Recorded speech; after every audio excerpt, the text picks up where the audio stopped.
Hello. হ্যাঁ, কৃষি বেত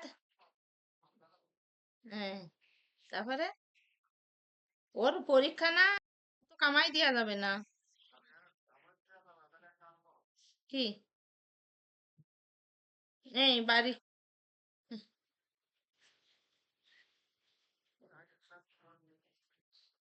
পারবে না? তুমি একটু দিয়ে আসলি ভালো হতো না?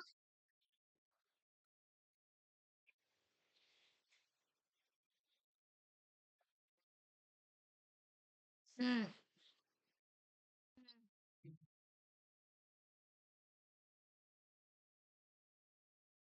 আমি আমি যাব না।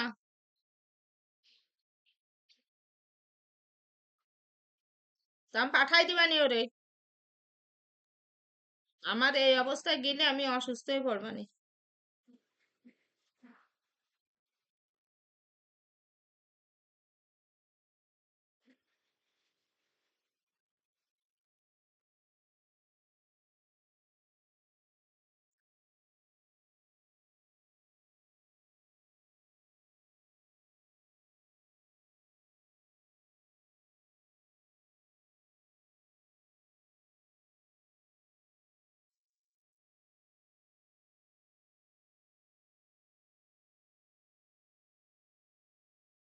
Otter provides a comprehensive DTF printing solution, covering everything from consumables to equipment, ensuring a one-stop service.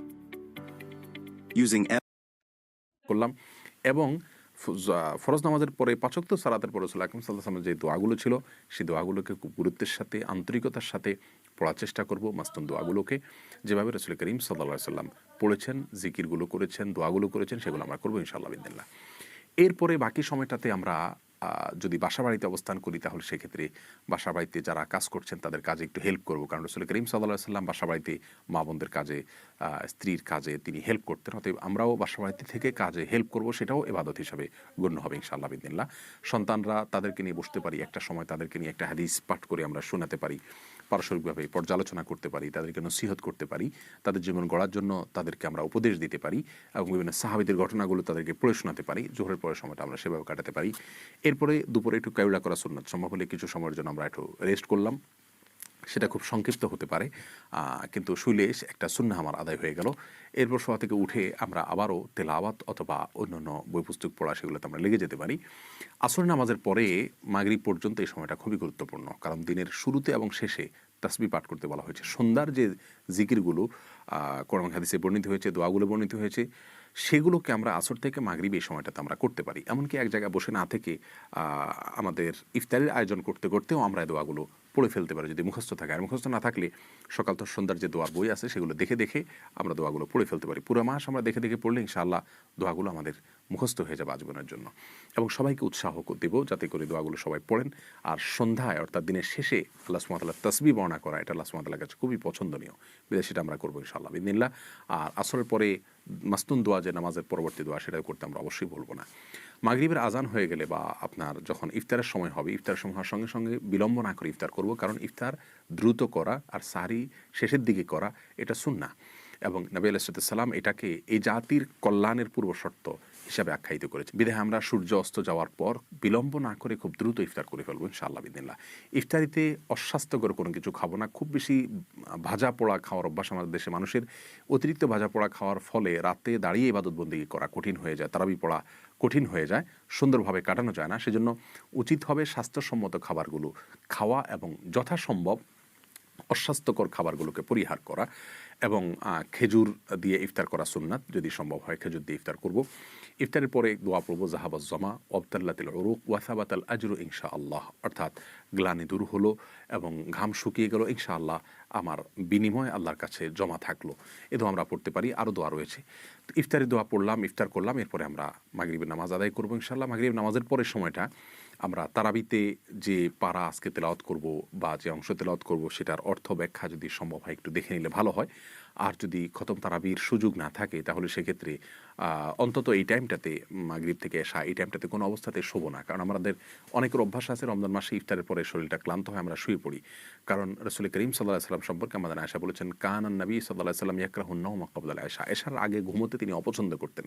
এজন্য এশার আগে সময়টাতে আমরা ঘুমাবো না।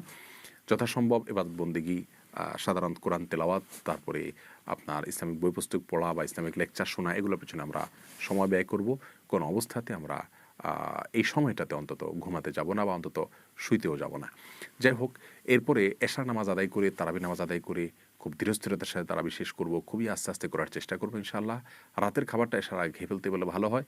আর যদি এশার পরেও খাই তাহলে বিলম্ব না করে এশার পরে দ্রুত শুয়ে পড়ব। এশার পরে অন্য কোনো কাজ না করাই উত্তম, কারণ কানান নবী সাল্লাল্লাহু আলাইহি সাল্লাম ইয়াকরাহুন নাওমা ক্বাবলা আয়েশা ওয়াল হাদিসা বাদা, এশার পরে তিনি কথাবার্তা বলা পছন্দ করতেন না। তবে হ্যাঁ, স্বামী স্ত্রীর কথাকে প্রশংসনীয় বলেছেন, তিনি নিজেও স্ত্রীর সাথে কথা বলতেন, সেটা ভিন্ন কথা। কিন্তু সচরাচর আড্ডা এগুলো আমরা করতে যাব না। টেলিভিশন অথবা সোশ্যাল মিডিয়াতে স্ক্রল করা, এগুলো থেকে আমরা বেঁচে থাকবো। এশার পরে খুব দ্রুত আমরা শুয়ে পড়ার চেষ্টা করব, তাতে ভোররাতে আগে আগে উঠা আমাদের জন্য সহজ হবে। পরিকল্পনা করে কোরআনে কারিমের জন্য প্রতিদিন এক পারা করে বা 1.5 পারা করে বা 2 পারা করে, যার যতটুকু তৌফিক কুলায় আমরা বাজেট করব, বরাদ্দ করব, এবং সেই অনুযায়ী আমরা প্রতিদিন ইনশাআল্লাহ বিদিনিল্লাহ কোরআন তেলাওয়াত করে যাব। এবং সময় ফিক্স করে নেব যে কোন টাইমটাতে আমি করব। আমি কি ঘুম থেকে উঠে সকালে করব, নাকি জোহরের পরে করব, নাকি মাগরিবের পরে করব, এই সময়টা আমরা ফিক্স করে নিব ইনশাআল্লাহ বিইذনিল্লাহ। আল্লাহ তাআলা আমাদের সকলকে এই রমাদানে বেশি থেকে বেশি উত্তম থেকে উত্তমতর ইবাদত করার তৌফিক দান করুন। আর সবচেয়ে গুরুত্বপূর্ণ ইস্যু হলো রমাদানে গুনাহ থেকে বেঁচে থাকা, কারোর গীবত পরচর্চা যেন না হয়, টেলিভিশনে মোবাইলে হারাম কোনো জিনিস যেন দেখা না হয়, শোনা না হয়, এই বিষয়গুলোর প্রতি খুব বেশি খেয়াল করব। তাকওয়া চর্চাই হলো রমজানের সিয়ামের সবচেয়ে বড় উদ্দেশ্য। আল্লাহ তাআলা আমাদের সকলকে সেই উদ্দেশ্য সাধন করার তৌফিক দান করুন। রমজানের প্রত্যেকটা মুহূর্তকে সঠিকভাবে ভালোভাবে কাটানোর তৌফিক নসিব করুন।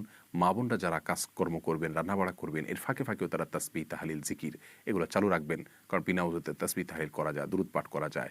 যে সমস্ত জিকিরগুলো বেশি বেশি করতে উৎসাহ দেওয়া হয়েছে কোরআন এবং সুন্নাহ নির্যাস, যেগুলো যেমন দুরুদ, ইস্তেগফার, তারপরে দোয়া ইউনুস এবং ইয়াদাল জালাল ওয়াল ইকরাম, এরকম আরও অনেকগুলো দোয়া আছে, সেগুলোকে আমরা চলতে ফিরতে, উঠতে বসতে সবাই করতে থাকবো। আল্লাহ তাআলা আমাদের সবাইকে তৌফিক দান করুন।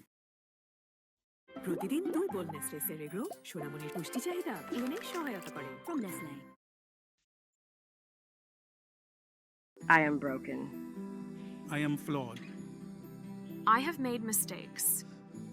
If you knew everything about me, would you love me? God sees you fully and completely.